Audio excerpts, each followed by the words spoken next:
Good morning, good morning, good morning, good morning. This is the Early Dew. Welcome to the Early Dew. Welcome. I am the messenger, and my message is straight from above by way of his book that he left us, the Holy Scriptures. And our foundation scripture is Second Chronicles chapter 7, verse 14. And it reads, he says, if my people, which are called by my name, and I was uh, got a little more information on what that name means, what name means, and is called by his character.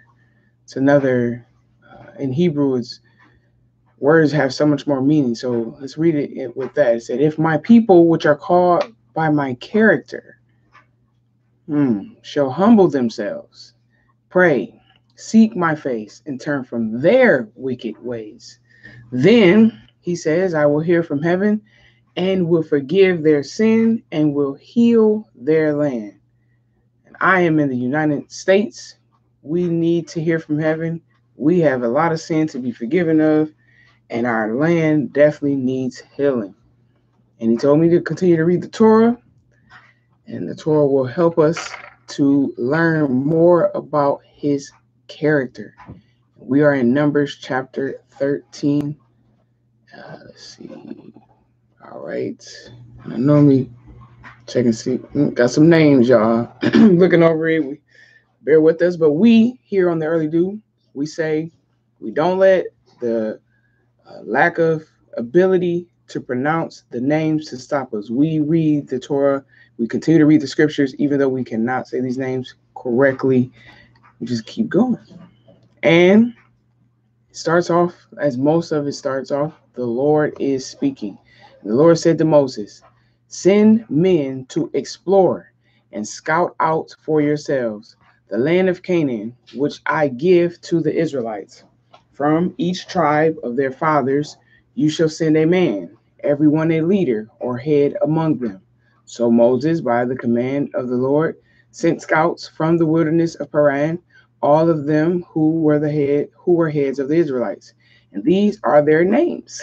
The tribe of Reuben, Shammah son of Zechar; from the tribe of Simeon, Shaphat son of Hori; from the tribe of Judah, Caleb son of Jephanel; from the tribe of Issachar, Egal or Agal son of Joseph; from the tribe of Ephraim, Hosea, that is Joshua, which is the next book right after Numbers, Deuteronomy, the book of Joshua. He is the son of Nun.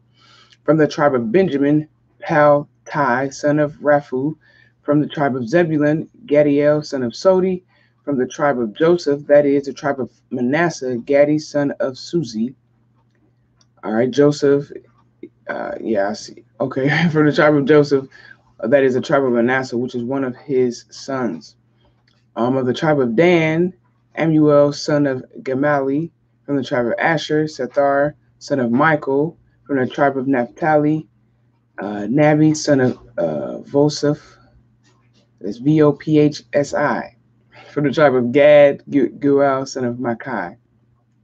And these are the names of the men whom Moses sent to explore and scout out the land. And Moses called Hosea, son of Nun, Joshua, and Moses sent them to scout out the land of Canaan.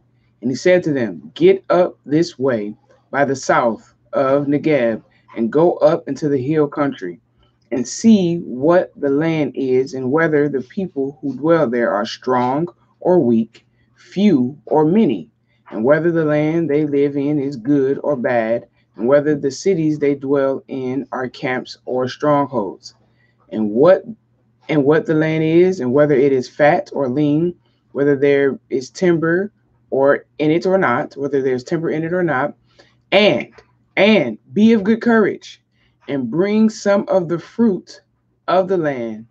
Now the time was the time of the first ripe grapes. So they went up and scouted through the land from the wilderness of Zin to Rohab to the entrance of Hamath, and then went up to the south of Negeb and came to Hebron and Amman, Seshi, oh, Tamar, probably three of the tribes the sons of Anak were there. Hebron was built 7 years before Zoan in Egypt. Verse 23 of Numbers chapter 13. And they came to the valley of Eshcol and cut down from there a branch with one cluster of grapes, and they carried it on a pole between two of them. Wow, it took two of them to carry a cluster of grapes. And they brought also some pomegranates and figs. That place was called the Valley of Eshcol, or cluster, because of the cluster which the Israelites cut down there. And they returned from scouting out the land after 40 days. They came to Moses and Aaron and all the Israelites' congregation in the wilderness of Paran at Kadesh, and brought them word and showed them the land's fruit. And they told Moses, "We came to the land to which you sent us. Surely it flows with milk and honey. This is its fruit.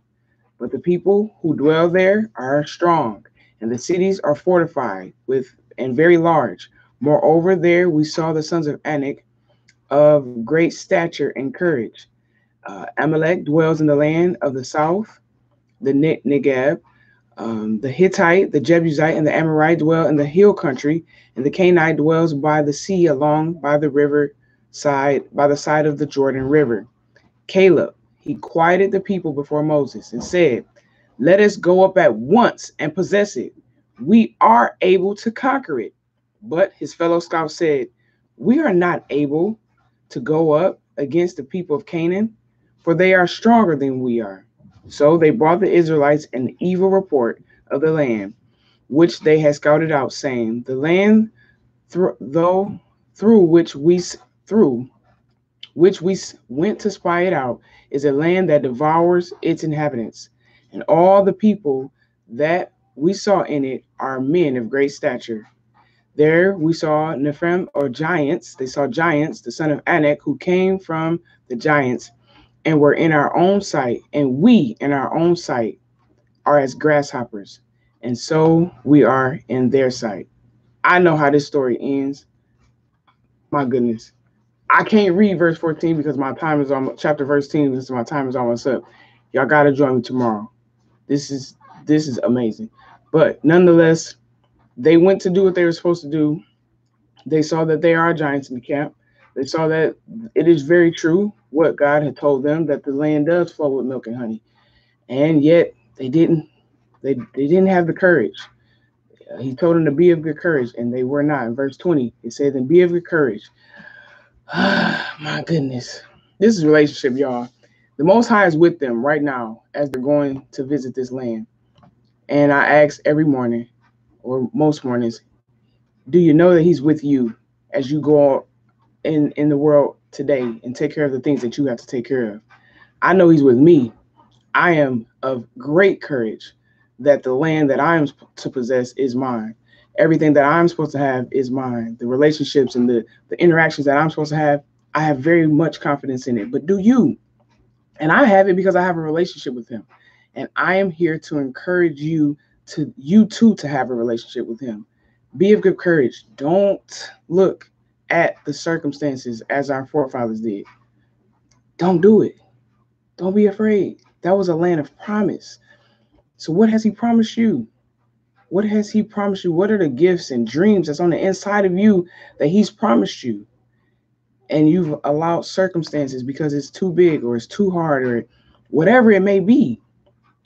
Be encouraged, people. Be encouraged.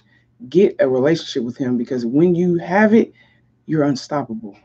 I am here to tell you, you are unstoppable. I say it all the time and I mean it. I love you. Way more important than that, he loves you and he desires to have a relationship with you. Talk to him today. Peace.